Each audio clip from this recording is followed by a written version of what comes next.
Buenos días. Esta es la clase número 4 del módulo 5 del curso Química Biológica para las Ciencias Médicas.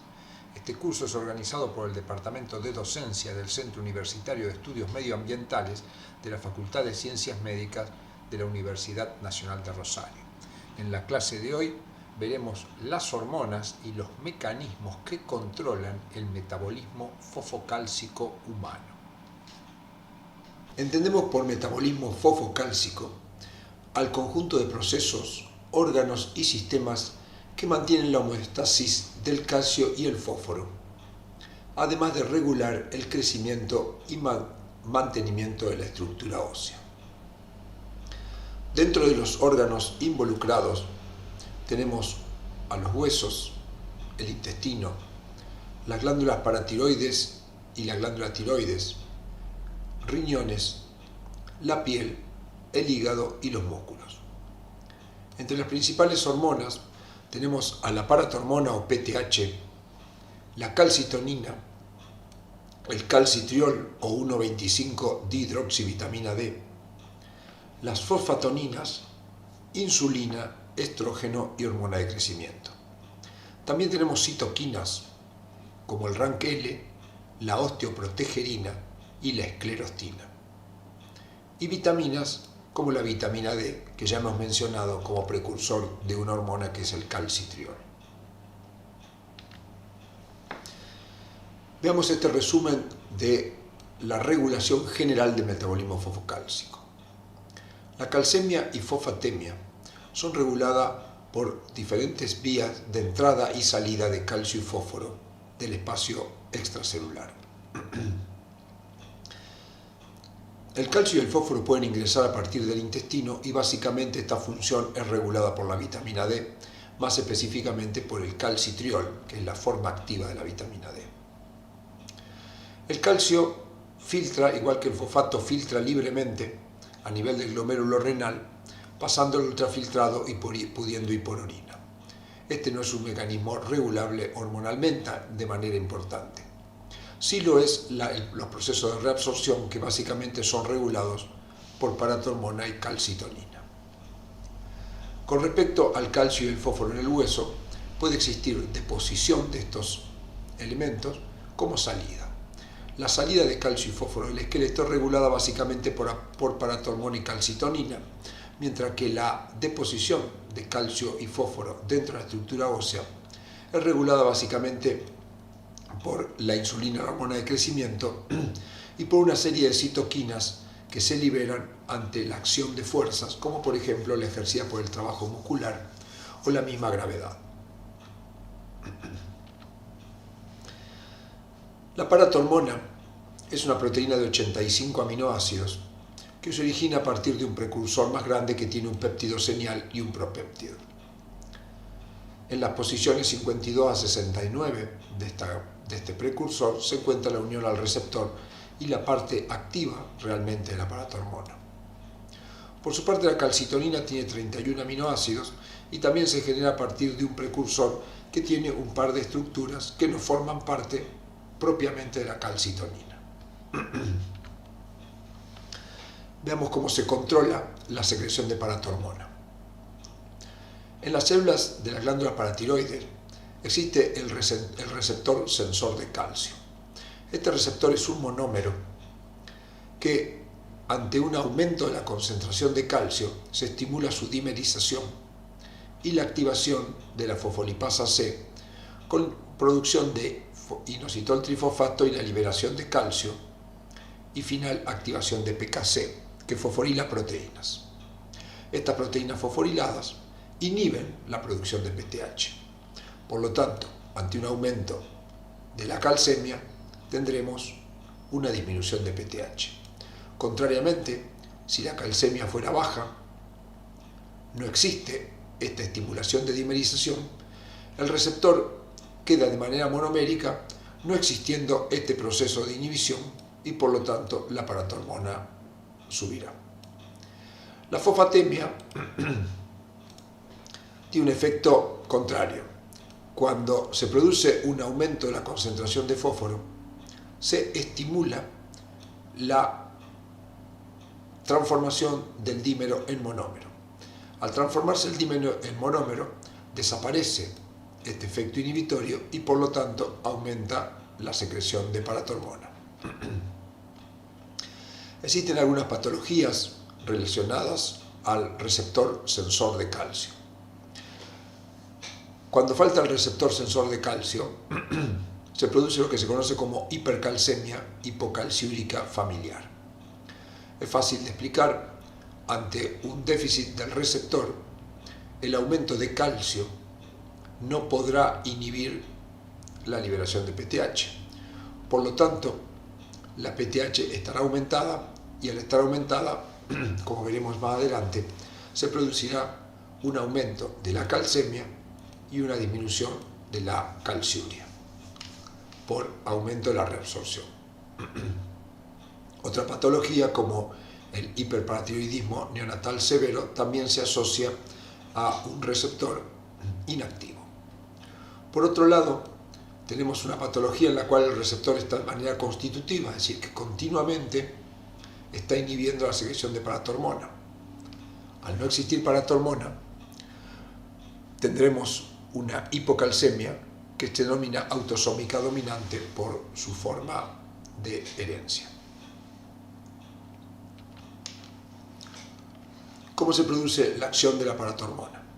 Como hemos visto, la paratormona tiene un dominio de unión a su receptor. Cuando la hormona se une al receptor, se activa adenilato ciclasa y por ende PKA. Al activarse PKA, esto produce la expresión de proteínas a nivel del ADN y también acción sobre los osteoclastos, que veremos a continuación.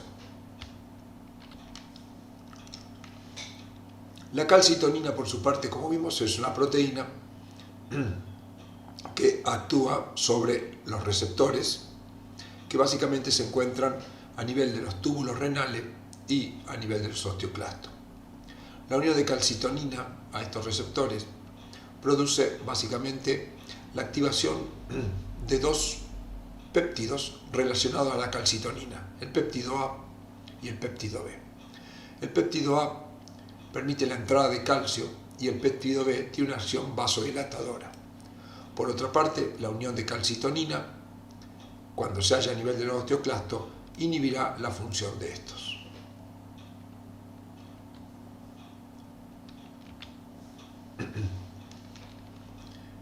Veamos cómo se controla el descenso de la calcemia por acción de la paratormona. La flecha roja nos indica un descenso de la calcemia. Si la calcemia desciende, el primer efecto va a ser actuar sobre la paratormona, como hemos visto antes. Si la calcemia desciende, el receptor va a permanecer en su manera de monómero, como hemos visto, y por lo tanto no se va a producir esta inhibición, con lo cual vamos a tener un aumento de PTH. Por eso es que decimos que ante una disminución de la calcemia se estimula la paratormona. Al estimularse la paratormona, como vemos acá, tenemos tres efectos importantes. Por un lado, aumenta la reabsorción de calcio a nivel tubular renal. Por otro lado, se estimula la enzima 1-hidroxilasa, que genera calcitriol o 1,25-dihidroxivitamina D. Y por otro lado, se estimula la resorción ósea por acción a nivel de los osteoclastos. Veamos cómo es el efecto de la paratormona a nivel de la reabsorción renal. El calcio se reabsorbe a nivel tubular a través de transportadores de membrana que se encuentran en la membrana apical del túbulo contorneado. Este transportador puede transportar varios iones, en este caso lo que nos interesa es el calcio. La paratormona lo que hace es unirse al receptor de paratormona que se encuentra en la membrana vasolateral y de esta manera, a través de PKA, estimula la expresión de los canales de calcio conocidos como TRPV5, una proteína transportadora de calcio que es la calvindina 28K, el transportador de calcio y la bomba de calcio. De esta manera se extruye calcio hacia el espacio sanguíneo. También el calcitriol tiene efectos uniéndose al receptor intracelular y estimulando las proteínas de transporte.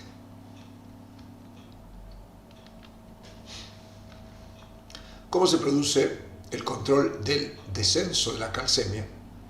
También es a través del intestino. Como ya hemos visto, entonces, uno de los mecanismos es la reabsorción.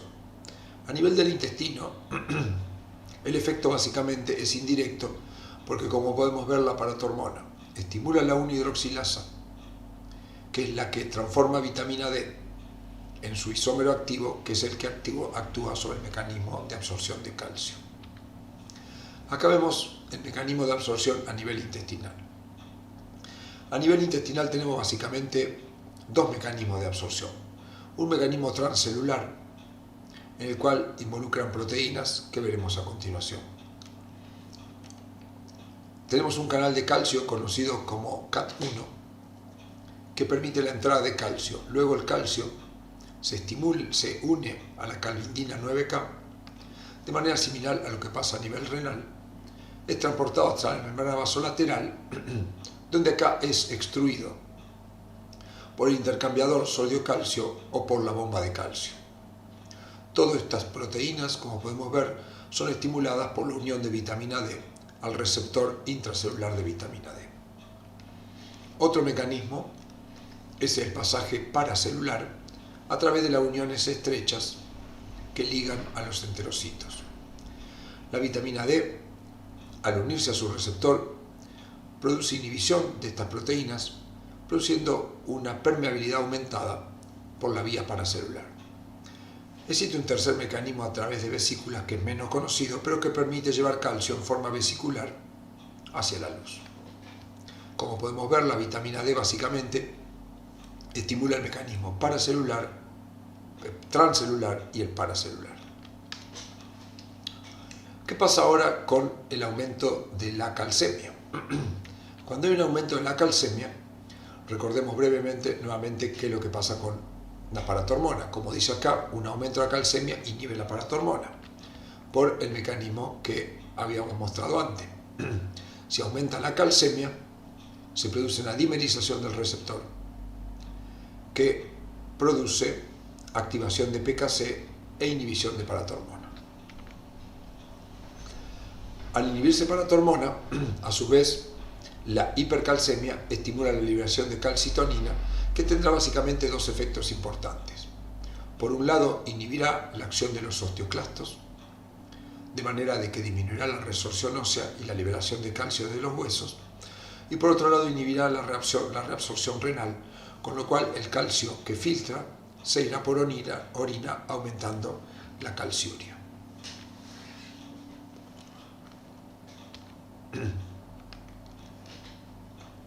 Veamos cómo se produce el control de la fosfatemia. Un aumento de la fosfatemia tiene un efecto estimulador de la liberación de paratormona,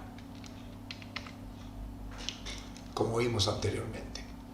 Al liberarse paratormona, la paratormona tiene como efecto inhibir la reabsorción tubular de fosfato. Pero por otro lado, la paratormona tenía un efecto estimulador de la 1-hidroxilasa, que en este caso es bloqueado porque el aumento de la fosfatemia inhibe la hidroxilasa, por lo cual ante un aumento de fosfatemia no se produciría un aumento del 1,25. Por otro lado, el aumento de la fosfatemia estimula la liberación de hormonas conocidas como fosfatoninas, como el FGF23, el MEP, FGF7 y la proteína relacionada al receptor Frischle soluble. Pero básicamente la más importante es FGF23. Estas, conocidas como fosfatoninas, inhiben la reabsorción de fosfato, con lo cual el fosfato se va a excretar por orina, aumentando la fosfaturia, que se va a sumar al efecto inhibitorio de la PTH.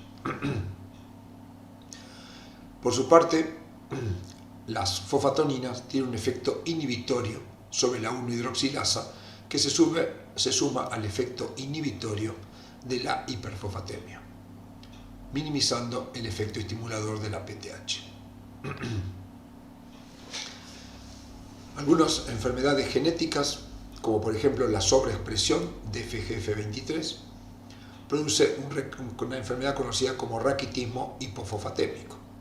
Si FGF23 se sobreexpresa, se inhibirá la reabsorción de fosfato de manera excesiva, produciendo una caída importante de los niveles de fósforo, de ahí el nombre de hipofosfatémico. Contrariamente, una inactivación de FGF23 producirá lo que se conoce como hiperfosfatemia familiar, porque al no expresarse esta proteína, no se reabsorberá adecuadamente el fósforo, no se producirá la inhibición y por lo tanto el fósforo se absorberá y se producirá hiperfosfatemia. Con respecto a la disminución de la fosfatemia, se produce una inhibición de la PTH, se produce una inhibición de la paratormona y por su parte se produce un estímulo de la 1-hidroxilasa. Como habíamos visto, un aumento de la fosfatemia inhibía la 1-hidroxilasa, una disminución de la fosfatemia estimula la 1-hidroxilasa. De esta manera se forma calcitriol, y el calcitriol tiene dos efectos que contribuyen a subir la fosfatemia, que son un estímulo de la reabsorción renal y un aumento de la absorción de fósforo a nivel intestinal. Veamos algunos detalles sobre la vitamina D y sus metabolitos. La vitamina D puede ser aportada a través de los alimentos por vía intestinal y pasar a sangre. Cuando pasa sangre se une a una proteína de transporte conocida como DBP o proteína ligadora de vitamina D, que a nivel del hígado por acción de la 25-hidroxilasa sufre una hidroxilación en el carbono 25 formando el 25-hidroxivitamina D, que también es transportado por la misma proteína. Este mecanismo de hidroxilación no es dependiente de manera hormonal. La 25 vitamina D unida a DBP puede ser hidroxilada en la posición 1 por la 1-hidroxilasa que, como dijimos, es estimulada por PTH e inhibida por la hiperfosfatemia. De esta manera se forma el 1,25. El 1,25 hace su efecto a nivel de los tejidos a través de receptores intracelulares que se encuentran inactivados por unión a HSP, proteínas del shock térmico. Cuando el 1,25 ingresa a las células de los túbulos contorneados o del enterocito, como vimos anteriormente, se une al receptor, se dimeriza con el receptor de retinoide. Aparte, la vitamina D, además de ser aportada por los alimentos, se puede sintetizar en la piel a partir del 7-dehidrocolesterol, formando vitamina D que pasa a la sangre y sigue el mismo procedimiento. Acá vemos la síntesis de vitamina D a partir de colesterol. En la primera reacción, el colesterol se transforma en 7-dehidrocolesterol, que es el precursor, el cual por acción de la luz puede formar previtamina D por rotura de un enlace entre el carbono 9 y 10. Luego se transforma en vitamina D de manera espontánea. La 25-hidroxilasa, como vimos, coloca un oxidrilo en posición 25 formando el 25-hidroxi y luego la 1-hidroxilasa coloca un oxidrilo en la posición 1, como podemos ver acá, formando el 1,25 o calcitriol.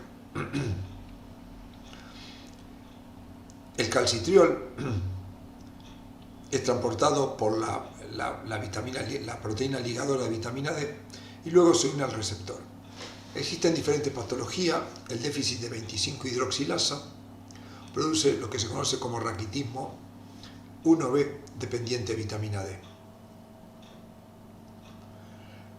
El déficit de 1-hidroxilasa produce el raquitismo 1A también dependiente de vitamina D. Estas dos enfermedades son revertidas si se administra calcitriol. En cambio, el déficit del receptor, conocido como raquitismo 2A y 2B, no son dependientes de la administración de calcitriol, dado que hay una falla a nivel del receptor. Tanto el 25 hidroxivitamina D como el 1,25 pueden ser inactivados por hidroxilación en el carbono 24, formando el calcitetrol o 1,24,25 trihidroxivitamina D o el ácido calcitroico, que son inactivos. Veamos cómo se controla el remodelado óseo. El remodelado óseo, si bien es controlado por la calcitonina y la paratormona, el objetivo de calcitonina y paratormona es, como hemos visto, la paratormona estimula la salida de calcio del hueso y su objetivo es elevar la calcemia ante una disminución de la misma, mientras que la calcitonina frena la resorción ósea cuando tenemos hipercalcemia. Pero el hueso en realidad su estructura es regulada por otros mecanismos. Por ejemplo, la actividad física y el trabajo muscular ejerce fuerza sobre los huesos que actuarán sobre el osteocito. El osteocito produce una proteína conocida como esclerostina o proteína SOST, que tiene un efecto inhibitorio sobre los osteoblastos.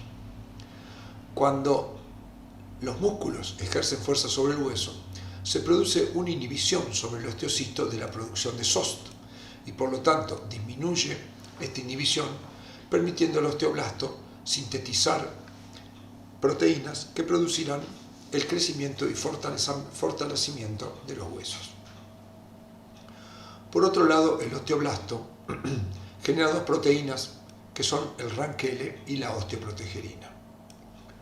Básicamente, la paratormona actúa sobre el osteoblasto produciendo la liberación de RANKL, que estimula el osteoclasto, que es la célula encargada de producir la resorción. Por otro lado, los estrógenos potencian más la producción de osteoprotegerina por parte de los osteoblastos. La osteoprotegerina es una citoquina que inhibe los osteoclastos y de esta manera frenaría el proceso de resorción. La calcitonina, por su parte, tiene receptores a nivel del osteoclasto, inhibiendo el osteoclasto y frenando la resorción ósea.